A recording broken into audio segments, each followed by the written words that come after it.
In the quiet town of Elmswood, where secrets are buried deeper than graves, a single child shatters the silence. 6-year-old Emily walks into a police station, her small frame trembling, and utters a sentence that chills every officer to the bone: "Please arrest my mother." Her mother, a famous social media influencer beloved by millions, hides a dark truth behind staged smiles and polished videos. But Emily is no ordinary girl. Her memories reach beyond her years, laced with whispers of government experiments, lost children, and a project known only by one name: Orpheus. As Detective Claire Adams, journalist Jack Voss, and former agent Ethan Carter unravel the mystery, they uncover a horrifying conspiracy, one that was never meant to see the light of day. And at its heart stands Emily, the key to the truth, and the final target. The early winter rain poured relentlessly over downtown Los Angeles, casting the yellowish glow of the streetlights across the puddled sidewalks. Thunder rolled distantly, low and constant like a warning growl. Inside the 12th Precinct Police Station, lights remained on, humming softly above stacks of paperwork and half-empty coffee mugs. Usually, around 7 p.m., things quieted down, just a few scattered calls about missing pets, neighbor disputes, or drunk tank drop-offs. But tonight felt different. And that difference began with a quiet, almost imperceptible creak of the front door. The heavy door eased open slowly, as if pushed by the wind, but it wasn't the wind. It was a little girl. She couldn't have been more than 6 years old. Her tangled blonde hair was soaked, plastered to her forehead and cheeks. She stood motionless in the doorway, a tiny silhouette under the flickering porch light. She wore a pale pink nightgown that clung to her small frame, soaked through by rain. One of her slippers was barely hanging on. Her eyes were hollow, rimmed with dark circles. Her lips were tinged a faint blue. Sergeant Jack Harris, the night desk officer, looked up from his paperwork. He had just taken a bite from a cold sandwich and was halfway through a boring accident report when the strange stillness caught his attention. He froze. A child? At this hour? Alone? Jack set down his pen slowly, his instincts prickling.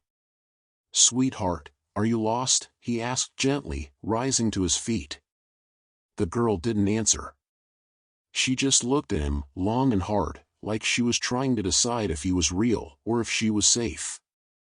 Then, slowly, cautiously, she walked toward the desk, her tiny feet slapping softly against the tile. Her hands were clenched tightly together, trembling. When she reached the desk, she tilted her face up to him and spoke in a voice so raspy, so small, it barely reached his ears. "Mister, please, arrest my mom." Time seemed to stop. Jack blinked. "I'm sorry, what did you say?" "Arrest my mom," she repeated. Her voice cracked this time. She hurts me. She said I couldn't tell. But I can't take it anymore." The words hit Jack like ice water.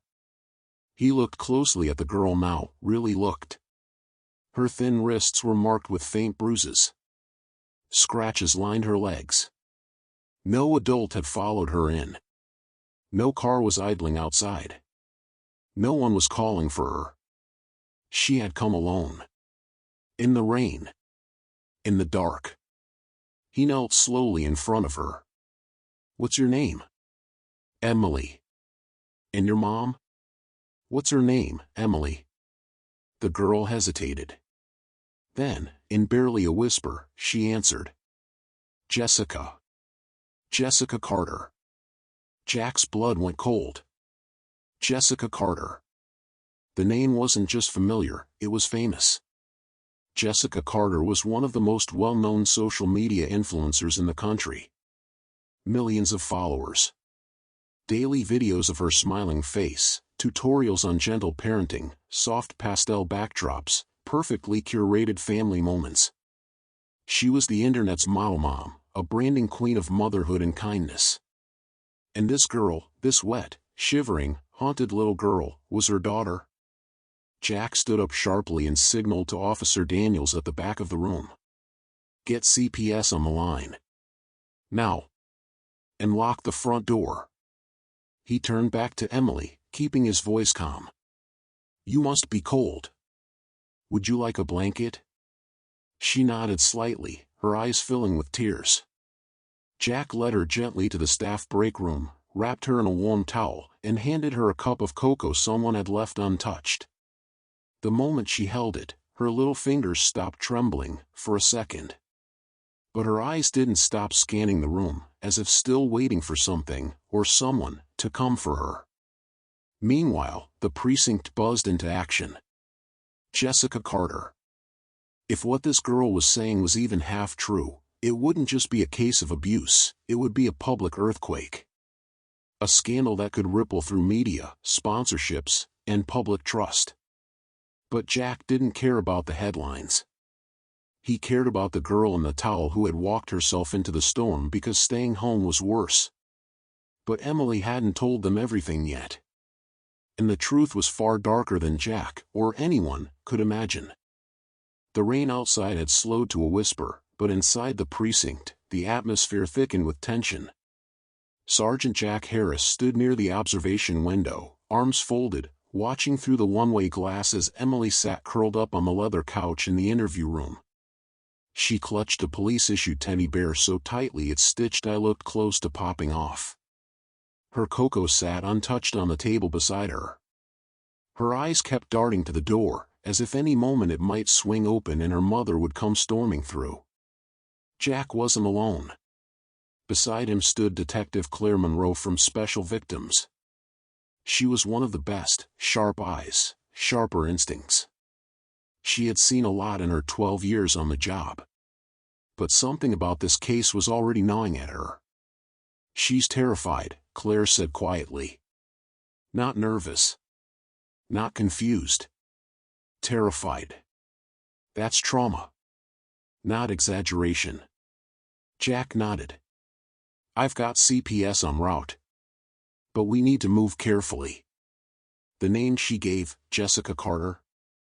You know who that is? Claire turned to him, one eyebrow raised. The Jessica Carter? Mommy vlogger, DIY queen, pastel perfect parenting guru? That's the one, Jack said grimly. Which means we're walking a tightrope. If the media gets wind before we're sure of anything. Claire shook her head. Screw the media. I want to know how a little girl ends up begging to be saved from a woman the world thinks is a saint. She pulled her notebook from her coat pocket. Let me talk to her. Jack stepped aside and buzzed the door open. Claire walked into the room with the slow, measured calm of someone who knew she had to earn every inch of a child's trust. She knelt down so she was eye level with Emily, offering a soft smile. Hi, Emily. My name's Claire. I'm a detective. Is it okay if I sit with you for a bit? Emily didn't speak. She just nodded and shifted slightly, making room on the couch. Claire took a seat, setting her notebook aside for now. You're very brave for coming here. I want you to know that. Not everyone can do what you did. Emily stared at her lap, silent. Claire continued gently, sometimes, talking can help us feel a little lighter. Like putting down something heavy we've been carrying. Do you feel like sharing a little bit about what's been happening at home? At first, Emily didn't move. Then, almost too softly to hear, she whispered, She doesn't look like a monster, does she? Claire blinked. You mean your mom? Emily nodded. She always smells like vanilla. And her teeth are so white when she smiles. Everyone says she's perfect. Even when she's mad, she doesn't yell in public. But when we're alone... Emily's voice broke. When we're alone, her smile disappears. Claire leaned in slightly, notepad now forgotten. What happens when you're alone? Emily hesitated, twisting the teddy bear's ear in her fingers. She locks the doors. She says I have to be quiet, or the fans will hate me. She says I ruin the pictures. That I'm the reason Daddy left. Claire's heart tightened. Emily, Did she ever hurt you? Emily didn't answer right away. She just pulled down the sleeve of her nightgown to reveal a purplish bruise along her upper arm. Finger-shaped. She said I fell, Emily said quietly. But I didn't. She grabbed me. I spilled juice on the floor before a video shoot. Claire reached over slowly and gently adjusted the sleeve back into place.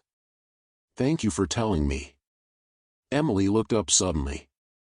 I left the door open when I left. I think she knows I'm gone. That one sentence, so small, so ordinary, struck like a warning siren. Claire stood abruptly. Stay with her, she said to Officer Daniels, who had been waiting outside. Don't let anyone in that room without my say-so. She strode back to Jack. We need to move. Now. If Jessica realizes Emily's gone, she could run. Or worse. Jack didn't hesitate. I'll get a team to her address. But Claire's gut was already tightening. Wait. If she's the manipulator I think she is, she'll have that place spotless. No visible signs. We need more than bruises and a scared girl if we want to press charges that stick. Jack sighed. So what do we do? Claire's eyes narrowed. We dig. Deep. 2 hours later, Jessica Carter's home, Bel Air. The Carter residence looked like something from a magazine cover. A white colonial-style mansion perched at the edge of a quiet cul-de-sac. Twinkling lights framed the windows. The front garden was manicured with robotic precision. An ADT-protected sign stood politely near the trimmed hedge. Claire and Jack stood behind a squad car parked across the street. The house was silent. No lights on, Jack murmured. She's either gone, or watching us, Claire replied. The officers approached the house cautiously. Claire knocked. A moment later, the door opened. And there she stood. Jessica Carter.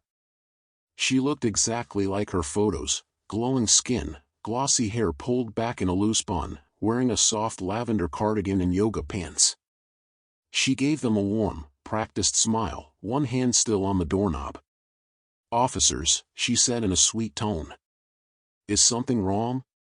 Jack stepped forward. Ma'am, we received a report involving your daughter. We need to ask you a few questions. Jessica blinked, then tilted her head. My daughter? Oh, you must be mistaken. Emily's just upstairs napping. Would you like to come in? Claire and Jack exchanged a glance. She's not here, Claire said flatly. Jessica's smile faltered. I'm sorry. Emily came into our station 2 hours ago, Jack said. Alone. She asked us to arrest you. Jessica's expression didn't crack at first. Then came the shift. Her shoulders dropped half an inch. Her smile wavered. Her eyes flickered, just for a second, with something sharp and dark beneath the surface. She's always been dramatic, Jessica said after a beat. You know how children are. Especially when they're emotional. I had to take her iPad away earlier. She throws tantrums sometimes. Claire stepped forward. She had bruises, Jessica. Old ones. And fresh ones. Jessica's lips parted, but no words came. Then she tried again. That's absurd. I've documented every day of our life online. We're fine. We're happy. Anyone who follows me knows that. That's the problem, Claire said coolly. Everyone only sees what you let them. Jessica's smile returned, but now it was cold, thin, mechanical. I think you should leave. Unless you have a warrant, I know my rights. We're not leaving, Claire replied, stepping into the doorway. Because there's one more thing we found. She pulled out a clear evidence bag from her coat pocket. Inside it was a cassette tape. Old. Worn. Jessica's face drained of color. Claire didn't blink. This was in Emily's sock. Hidden. She said you didn't know she had it. No, what's on it? Jessica didn't speak. Claire's voice dropped to a whisper. Her crying. You yelling. Slapping. Threatening. It's all on there. Jessica took a step back, lips trembling now. She recorded me? She protected herself, Claire corrected. Jack stepped past the threshold. Jessica Carter, you are under arrest for suspected felony child abuse and endangerment. You have the right to remain silent. Jessica screamed. Not a cry of surprise. A full, ear-splitting scream, like something broke inside her. She lunged forward suddenly, knocking the cassette from Claire's hand. It bounced down the steps and onto the driveway. Officers moved in, restraining her as she kicked and shrieked. You don't understand. You don't know what she's done. She made me do it. She ruined me. Claire stared down at the woman once praised as Mother of the Year, now sobbing and spitting on the front lawn like a wild animal. The mask had fallen. Back at the station, Emily sat in the same room, clutching the teddy bear. But this time, she looked different, lighter. Her head rested against a cushion, her breathing steadier. A CPS worker sat beside her, gently brushing her hair. Claire returned with a soft knock and entered the room slowly. Emily looked up. Is she gone? Claire smiled gently. She can't hurt you anymore. Emily blinked. Her lips quivered, but this time, it wasn't fear. It was something new. Something fragile. Hope. She reached for Claire's hand. Can I stay here tonight? Claire squeezed her fingers gently. You can stay as long as you need. Outside, dawn was breaking. Rain had stopped. And for the first time in a long time, the sky was beginning to clear.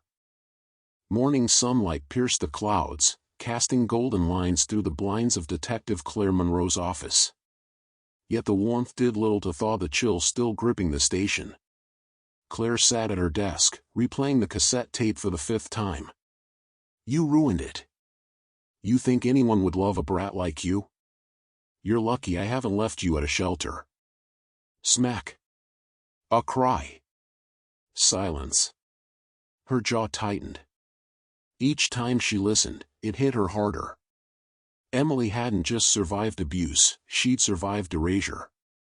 Every online post, every smiling photo, every pastel-filtered family video was a lie carefully orchestrated by a woman desperate to keep control.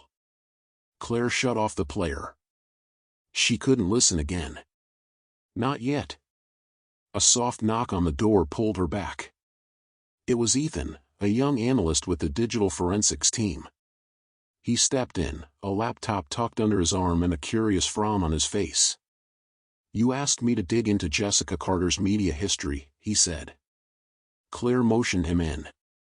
Tell me something useful. Ethan sat and opened his laptop. There's something off about her social media timelines. A lot of gaps. Deleted content, timestamps that don't match upload logs, metadata scrubbed manually, which most influencers wouldn't bother doing. Claire leaned forward. You think she was hiding something? I think she was erasing something, Ethan replied. And it wasn't just photos or captions. It looks like entire vlogs were taken down, especially videos involving her husband. Or ex-husband. Claire raised an eyebrow. That's odd. I thought he was never featured. He wasn't. Not directly. But early on, before she got big, there are traces, his voice off camera, his hand passing her tools in the DIY videos. Then suddenly, he disappears completely. Not just from the footage, but from her public narrative. No mention, no reference. Almost like he never existed. Claire's heart ticked faster. What's his name? Michael Carter, Ethan said. I tracked down a utility record registered to him in Arizona about 4 years ago. He vanished off the grid shortly after their divorce. No social media, no recent employment records, no tax filings. But here's where it gets weird. He clicked through a few tabs and turned the screen toward Claire. There's a police report filed in Flagstaff. March 3, 2021. Domestic disturbance. A neighbor called it in. The responding officer noted signs of a struggle, broken lamp, blood on the wall. No charges were filed.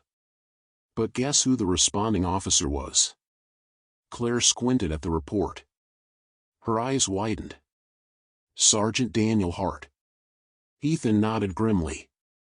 The same Sergeant Hart who transferred to LAPD last year and now runs internal media liaisons. Claire sat back in her chair, eyes narrowing. So you're telling me Jessica had a violent domestic incident 3 years ago involving her ex-husband, it gets buried, and now one of the cops involved is conveniently in our media department? Exactly, Ethan said. And there's more. He pulled up a folder of images, screenshots from old blog posts and video comments. She used to talk about Emily being a miracle child, but the way she phrased it was odd. One post read, "After what he did to me, I never thought I could love again, until I looked into her eyes." Almost like she blamed the child for something. Claire froze. She blamed Emily for what Michael did, she whispered. Or what she thinks he did. A quiet knock interrupted the room again. Officer Daniels poked his head in. "Ma'am, you asked to be notified if anyone tried to reach Emily." Claire stood immediately. "Who?" Daniels stepped in fully, holding a printed message. "This just came through the tip line. Anonymous. No number. Just a note, she's not safe with you either." Claire's blood ran cold. Meanwhile, CPS shelter facility, West LA. Emily stood in the hallway of the temporary care center, staring out the window. A toy rabbit dangled from one hand. The rain had returned, soft and steady against the glass. Across the room, the caseworker, Marissa, was on the phone. Her voice was tight. "No, she can't be moved again. Not until the investigation is done." "Yes, I understand, but we're following protocol." Emily turned slowly when she heard the door creak open. A tall woman in her 50s entered. Gray-streaked hair, expensive coat. She looked like she had walked off a Senate floor. The badge clipped to her lapel read Dr. Evelyn Monroe, Psychological Evaluation, State Department. Marissa looked confused. "You weren't scheduled until tomorrow." Evelyn gave a tight-lipped smile. "They moved me up. Urgent case, apparently." She crouched down before Emily and offered a small wave. "Hello, sweetheart. My name's Evelyn. I'm here to talk with you, if that's all right." Emily didn't answer, but she nodded slowly. Evelyn turned to Marissa. "Could we have some privacy, please?" Reluctantly, Marissa stepped outside. The moment the door shut, Evelyn's smile faded. She reached into her coat, pulled out a small device, and placed it on the table. "White noise generator," she said flatly. "No one hears us now." Emily stepped back slightly. Her eyes narrowed, just like Claire's had days earlier, sensing danger not yet named. Evelyn's eyes softened. "I'm not going to hurt you. But you need to understand something, Emily. You're not the only one in danger." Emily whispered, "Who are you?" "I'm someone who used to know your father," Evelyn replied. "And what's coming now, none of them are ready for." Back at the precinct, 1 hour later. Claire paced the hallway like a storm waiting to break. "Where is she?" she barked. "Emily should have been here 20 minutes ago." Marissa's voice on the other end of the phone cracked. I thought the state-appointed psychologist picked her up." "Dr. Evelyn Monroe?" She had the correct credentials. Claire froze. "There's no Evelyn Monroe working on this case." Dead silence. Lock the shelter down, Claire snapped. Right now. She hung up and turned to Jack, who had just walked into the hallway with coffee in hand. She's gone, Claire said. Jack dropped the cups. The police station was chaos. Phones rang unanswered. Radios buzzed with static and frantic dispatch codes. Every officer with a badge was on alert, scanning the city for a girl who had once walked into the precinct alone, begging for justice, and had now disappeared without a trace. Claire Monroe gripped the edge of her desk so hard her knuckles turned white. She was in our protection, she said through gritted teeth. We had procedures. Check-ins. Guards. Jack, standing across from her, didn't respond right away. He knew there was nothing he could say that would ease the storm brewing inside her. It wasn't just a lapse, Claire muttered. This was orchestrated. Precise. And someone inside had to help. Jack's voice was low. We'll get her back. Claire turned to Ethan, who was working furiously on his laptop. Tell me what we know about Evelyn Monroe. Ethan's face was pale. That's the thing. She doesn't exist.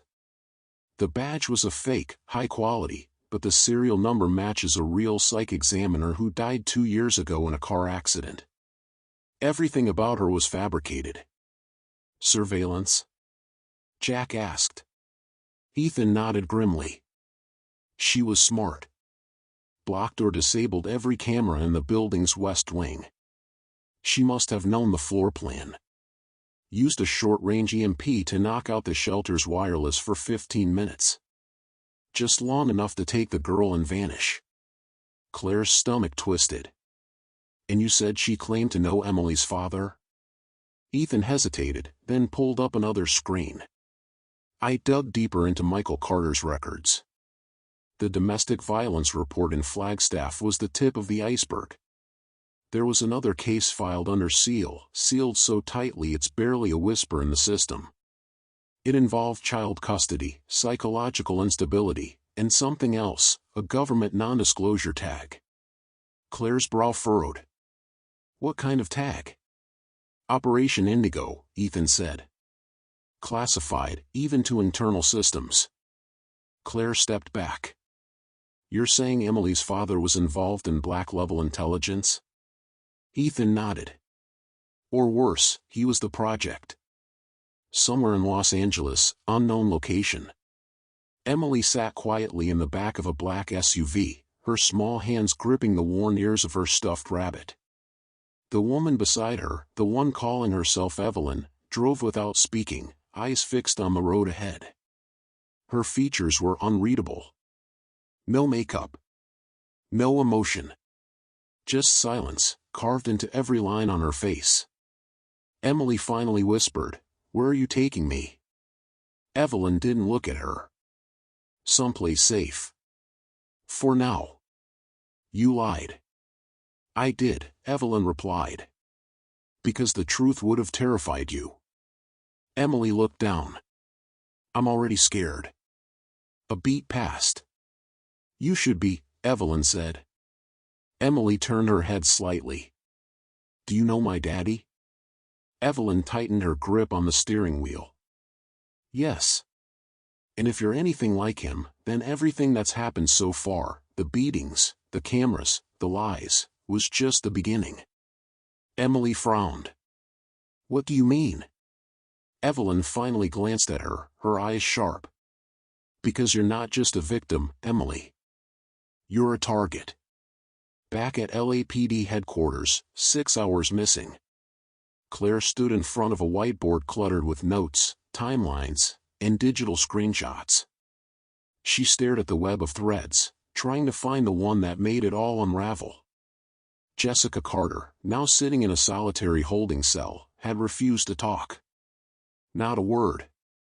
Not even after they played the tape of Emily's abduction. Claire stormed into the room. Jessica sat on the bench, back straight, hands folded in her lap like she was posing for a magazine shoot.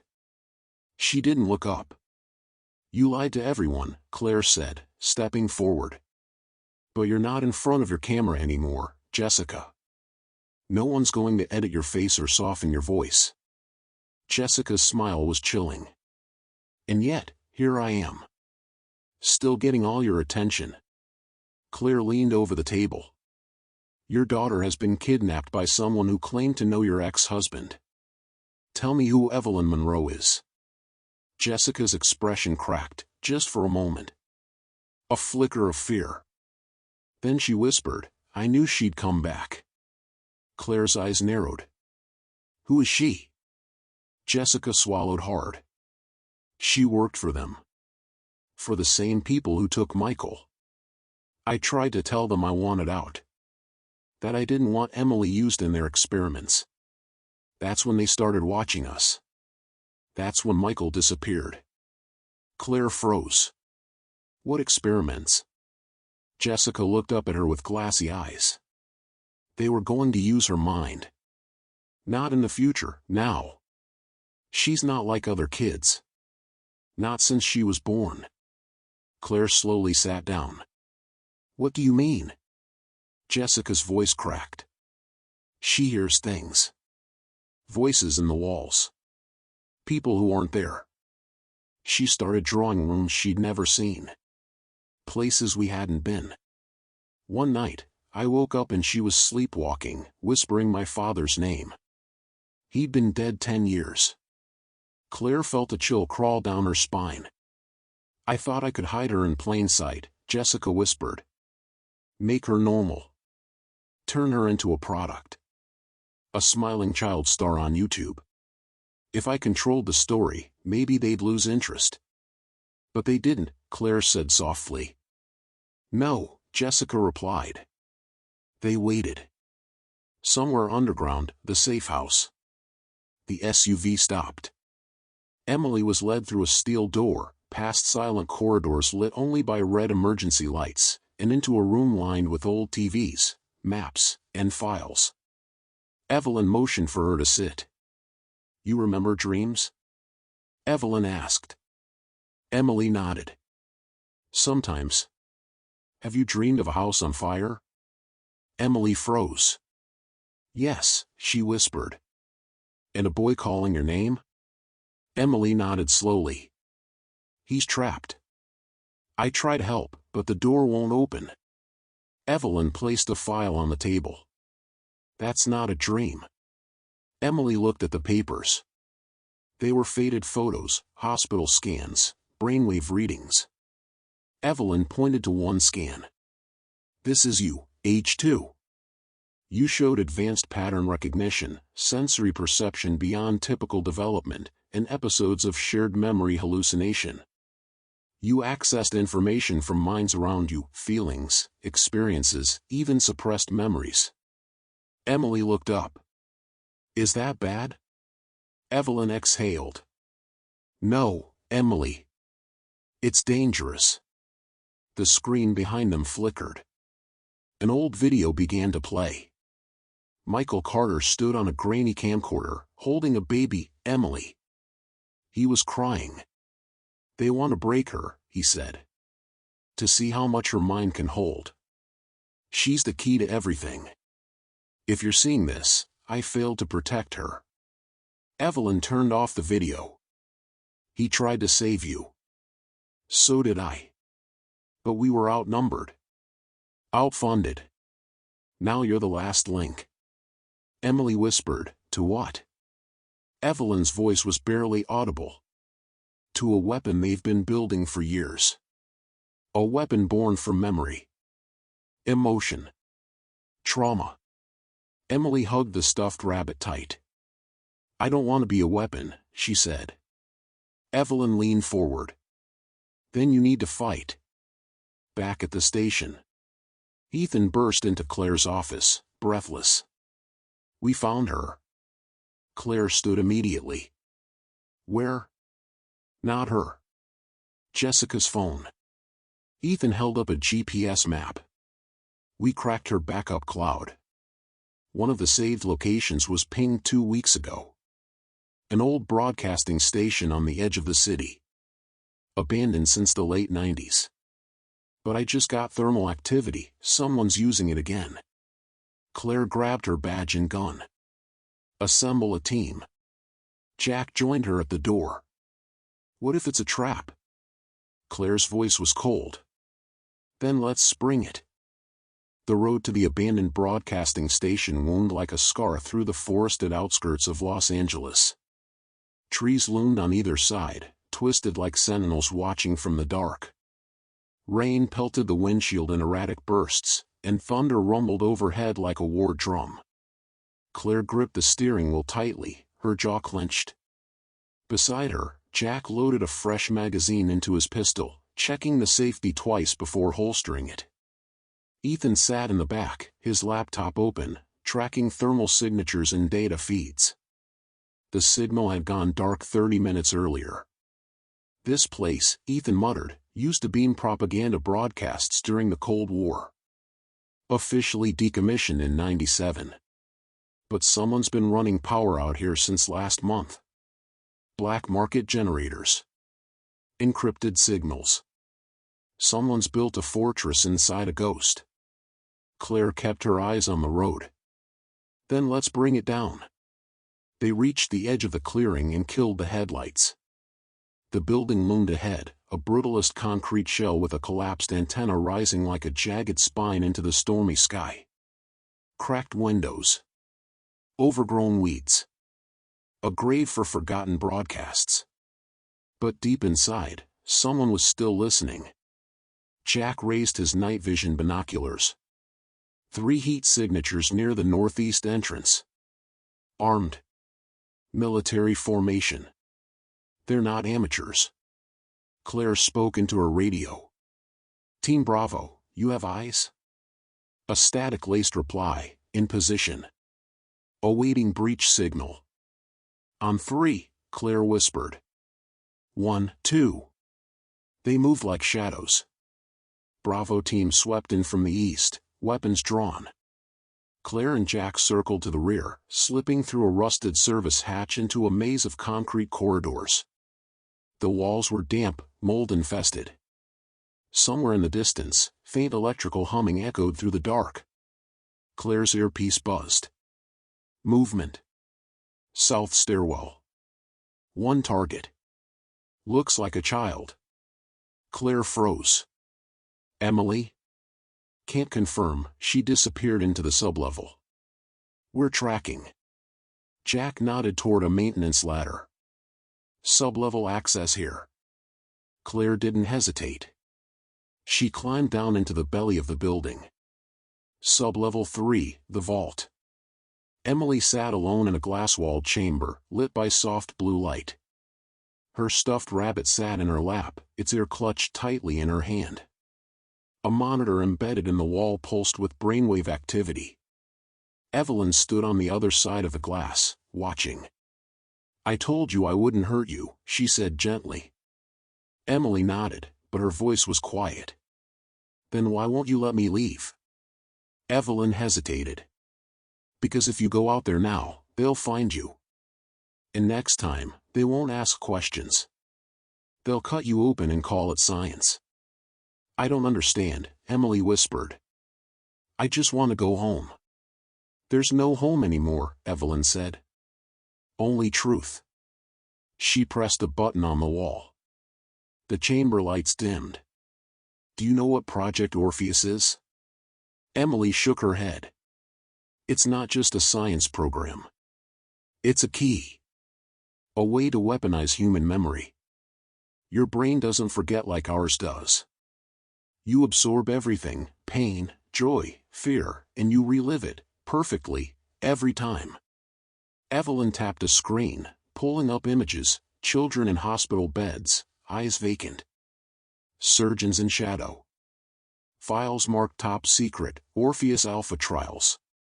They tested on 24 children, Evelyn said softly. Only 1 survived without breaking. You. Emily stared at the files, horror creeping into her expression.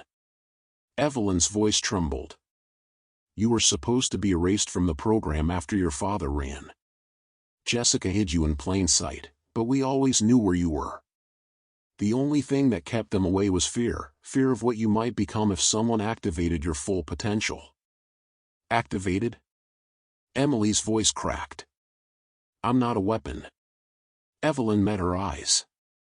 Then don't act like one. Sublevel entry corridor. Claire and Jack moved silently through the corridor, weapons raised. Ethan's voice came through their earpieces. I'm in the internal network. Cameras are looping. The signal room is 2 levels down. But Claire, something's wrong. What do you mean? There's no external communication. This isn't just a lab. It's a containment site. Claire slowed her pace. For what?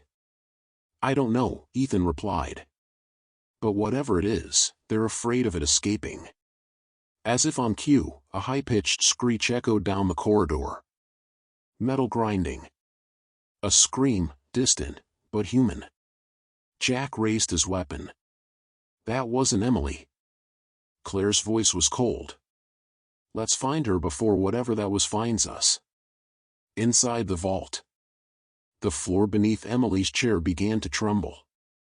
The monitors pulsed violently, brainwave readings spiking off the charts. Evelyn swore and slammed the intercom. Emily, listen to me. You have to focus. Emily clutched her head. Something's inside. It's trying to get out. Don't let it, Evelyn snapped. It's not real. It's just a shadow. But Emily's body was already convulsing. Tears streamed down her cheeks as whispered voices filled the room, unintelligible but furious. Her eyes rolled back, and then shot open, glowing faintly blue. The glass walls buckled. Evelyn shouted, "No!" Sub-level 4, Core Lab. Claire and Jack burst through a locked door, rifles raised. The lab beyond was torn apart, computers fried, glass shattered, alarms shrieking. And at the center stood Emily. Her hair floated around her like it was underwater. Her skin glowed with faint lines of electric blue light, pulsing like veins of fire. Her stuffed rabbit lay at her feet, scorched. Claire's breath caught. Emily? The child turned toward her. Her expression was blank. Distant. She's not fully here, Evelyn said, running into the room behind them. She's in between states. Memory. Reality. If she stays like this too long, she won't come back. Claire holstered her weapon and stepped forward, slowly. Emily, she whispered. It's me. Claire. Remember me? The pancakes. The police station. The story you told. Emily's lips parted. A soft voice, layered, like multiple versions of herself speaking at once. Everything burns. I see them all. I see the boy in the fire. The mother who screams. The father who runs. Claire fought back tears. That's not your future. That's just a dream. You're stronger than this. Emily's eyes flickered. I'm scared. Claire knelt. Then hold on to my voice. Suddenly, the room exploded in light. 10 minutes later, surface level. Claire carried Emily in her arms, running through smoke and flame. Evelyn limped behind her, clutching a bleeding arm. Alarms howled. Jack covered their exit, firing back at armed men pouring into the compound. We've got company, he shouted. Claire reached the truck and shoved open the door. Gio, she screamed. Ethan hit the gas. They tore through the gate just as the building behind them erupted in a blast of white-blue fire, lighting up the forest. From the rearview mirror, Ethan whispered, "What the hell did they turn her into?" Claire looked down at Emily, now unconscious, cradled in her arms. Not a weapon, she murmured. A warning. The morning air was unnaturally still, as though the world itself had paused, holding its breath for what was to come. Claire stared out across the field behind the abandoned laboratory, where the final confrontation loomed. A soft mist crept over the ground, curling around her boots. She gripped her sidearm tighter, trying to silence the tremble in her hand. Behind her, Emily sat quietly beside Ethan, bundled in a thick coat, her wide eyes scanning the tree line. Jack crouched nearby, loading a final magazine into his rifle. "This is it," he said, standing. "They'll come to erase everything, us, Emily, and any trace of what they did." Claire nodded. "Then we make sure we're the ones who walk away." The group had uncovered enough to shake the government to its core: tapes, documents, and even a living test subject, Emily, who had survived Project Orpheus. But survival wasn't enough. The truth had to live on, or it would all be for nothing. They had sent encrypted files to every journalist, whistleblower, and human rights organization they could reach. Now, they just had to hold their ground long enough for the world to see it. Emily stood suddenly. "They're here," she whispered. "I saw it." Before anyone could speak, the rumble of black vehicles cut through the silence. From the trees emerged 3 matte black SUVs, sleek and silent, their tinted windows absorbing the morning light like voids. Soldiers in tactical gear fanned out, weapons drawn, helmets obscuring their faces. Claire raised her gun and stepped forward. "We don't want a war. But we won't back down." A voice crackled through a megaphone from behind the convoy. "Claire Adams. Jack Voss. Ethan Carter. You are in possession of classified materials and a government asset. Surrender immediately, or lethal force will be authorized." Emily walked up beside Claire, small and calm, her breath forming tiny clouds in the air. "They're lying," she said softly. "They never planned to arrest us. They want to erase us." Claire glanced down. "Are you sure?" Emily nodded. "I remember." The soldiers moved first. Gunfire erupted like a thunderclap, bullets tearing through the morning mist. Claire dove behind a rusted tractor while Jack returned fire from the left flank. Ethan grabbed Emily and pulled her behind a stack of hay bales. Claire's breath came in shallow gasps. Dirt and splinters exploded around her as bullets cut through the air. She reached for her radio. "Jack, status?" "I've got 2 down. But they're flanking fast." Claire peeked out and fired. One soldier dropped with a shout. She sprinted toward a shed for better cover, wincing as a bullet grazed her shoulder. Blood trickled down her arm, hot and fast. "Claire!" Ethan yelled. "They're closing in." Emily's voice rose, trembling. "I can stop them." "What?" Claire shouted, ducking behind the shed. Emily stood up from cover. Her small hands clenched into fists, eyes shut tight. "I remember everything they taught me." Claire's heart stopped. "No, Emily, don't." But it was too late. A high-pitched hum vibrated in the air, barely audible but growing stronger. The soldiers froze mid-stride. One by one, their weapons fell from their hands as their bodies stiffened like statues. Claire watched in awe as Emily walked out into the field. Her eyes had gone completely white, glowing faintly. Around her, the soldiers began to scream, not in pain, but in horror. Some dropped to their knees, clutching their heads. Others backed away, shouting into their comms. "They're remembering," Emily said, voice distant. "I'm showing them what they did. All of it." The screams grew louder. Images flashed in Claire's mind, rows of children in sterile rooms, wires and needles, names stripped away and replaced with numbers. She saw Ethan's brother, Subject 39, strapped to a table. She saw herself, walking away from that first investigation years ago, never knowing the truth had stared her in the face. Then, silence. The soldiers collapsed. Not dead, just broken. One by one, they dropped their weapons and walked away, eyes empty. A few fell to their knees, sobbing. Emily collapsed into Ethan's arms. Claire ran to her, kneeling. Emily. Are you? I'm okay, she whispered.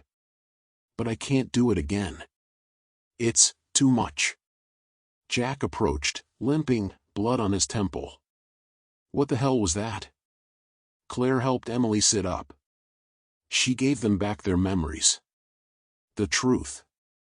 It broke them. Jack looked around at the dazed soldiers. Then it's over. Not yet, Ethan said, holding up a satellite phone. We just got confirmation. The files we sent, they've gone viral. News channels, watchdog groups, everything. Claire smiled through her tears. Then we won. But the cost was not forgotten. They walked together toward the rising sun. Behind them, the battlefield faded into the mist. In front of them, the future loomed, uncertain, but free. Epilogue.